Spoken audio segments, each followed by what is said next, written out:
তার মধ্যে বরবাদ অন্যতম একটা মুভি, এবং এই বরবাদ মুভিটা পুরো আয়ের রেকর্ড তছনছ করে দিতে চলেছে, নতুন ইতিহাস গড়তে চলেছে। বরবাদের ষষ্ঠ দিনে আসলে কত টাকা ইনকাম করলো এ টু জেড জানাবো। বরবাদ মুভিতে অভিনয় করেছে সাকিব খান, এবং সাকিব খানের বিপরীতে ছিল ইদিকা পল, এবং সেই সাথে সাথে কিন্তু জিশু সেনের গুপ্তর মতো একজন বড় ক্যারেক্টার ছিল। বরবাদ কিন্তু পঞ্চম দিনে এসে শুধুমাত্র মাল্টিপ্লেক্স থেকে ইনকাম করেছিল 55,40,000 টাকা।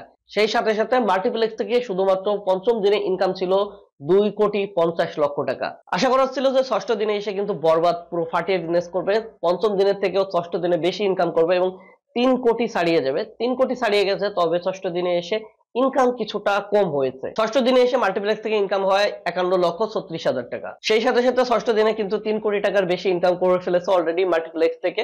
তবে ষষ্ঠ দিনে ইনকাম কিছুটা পড়ার কারণ ছিল বিভিন্ন ইসলামিক আন্দোলনের কারণে। ফিলিস্তিনের পক্ষে বাংলাদেশের মুসলমানরা বিভিন্ন ইসলামিক আন্দোলন করতেছিল, যে কারণে ষষ্ঠ দিনে কিছুটা ইনকাম কম হয়েছে। কিছুটা ইনকাম কম হলেও আমার মনে হয় ইসলামিক আন্দোলনের দরকার ছিল। এবং বিভিন্ন নিউজ পোর্টালের রিপোর্ট অনুযায়ী সিঙ্গেল স্ক্রিন এবং মাল্টিপল স্ক্রিন থেকে সব মিলিয়ে প্রায় বরবাদ 25 কোটি টাকার বেশি ইনকাম করে ফেলেছে। আমার কাছে অনেকে জিজ্ঞেস করেছিল যে লিমন ভাই, যদি বরবাদ ব্লকবাস্টার হয় তাহলে বরবাদের লাইফ টাইম আসলে কত টাকা ইনকাম হবে বা কত টাকা ইনকাম করতে হবে। বরবাদ মুভিটা তৈরি করতে কিন্তু 15 কোটি টাকা খরচ হয়েছিল, এবং বরবাদের যে প্রমোশন কস্ট ছিল, প্রিন্টিং বলেন, পোস্টার বলেন, এবং বিভিন্ন প্রমোশন সব মিলিয়ে কিন্তু আরো 1.5 কোটি টাকা খরচ হয়েছে।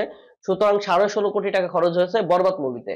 এই বরবাদ মুভিটা যদি ব্লকবাস্টার হতে হয় তাহলে বরবাদকে অবশ্যই 30 থেকে 32 কোটি টাকা ইনকাম করতে হবে। আজকে এই মুভিটা রিলিজের মাত্র ষষ্ঠ দিন। এই ষষ্ঠ দিনে অলরেডি কিন্তু বরবাদ প্রায় 25 কোটি টাকা ইনকাম করে ফেলেছে, এবং বিভিন্ন নিউজ পোর্টালের রিপোর্ট অনুযায়ী এবং বিভিন্ন অ্যানালাইটিক্সদের মতে এই মুভিটা লাইফ টাইম 70 থেকে 75 কোটি টাকার মতো ইনকাম করবে। তো অনেকে হয়তোবা কোশ্চেন করতে পারেন যে লিমন ভাই, বরবাদ মুভিটা 70 থেকে 75 কোটি টাকা বাংলা সিনেমা কিভাবে ইনকাম করবে?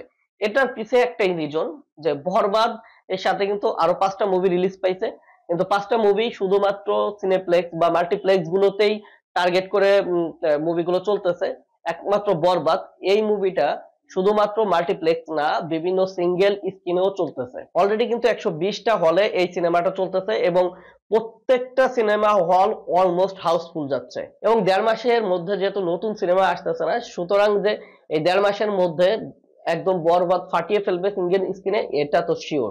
দর্শকের যে উপচে পড়া ভিড়, এই ভিড়টা যদি ধরে রাখতে পারে এবং সিঙ্গেল স্ক্রিনে যে পরিমাণে রেসপন্স আসতেছে, এই রেসপন্সটা যদি ঠিকঠাক থাকে তাহলে লাইফ টাইম বরবাদ 70 থেকে 75 কোটি টাকা একদম অনায়াসে চোখ বন্ধ করে ইনকাম করে ফেলবে। এবং বরবাদ কিন্তু হতে যাচ্ছে পুরো বাংলাদেশের মধ্যে সব থেকে বিগেস্ট ইনকাম করা মুভি। তো বুঝতেই পারছেন যে কেন আমি ভিডিওর প্রথমে বলেছিলাম যে ইতিহাস গড়তে চলেছে বরবাদ। তো আশা করবো যে সাকিব খান এরকম নতুন নতুন ভিন্ন ধরনের মুভি নিয়ে এসুক আমাদের কাছে, এবং বাংলা সিনেমা থেকে প্রচুর ইনকাম করুক, এবং বাংলা সিনেমা আস্তে আস্তে কিন্তু উপরের দিকে উঠুক।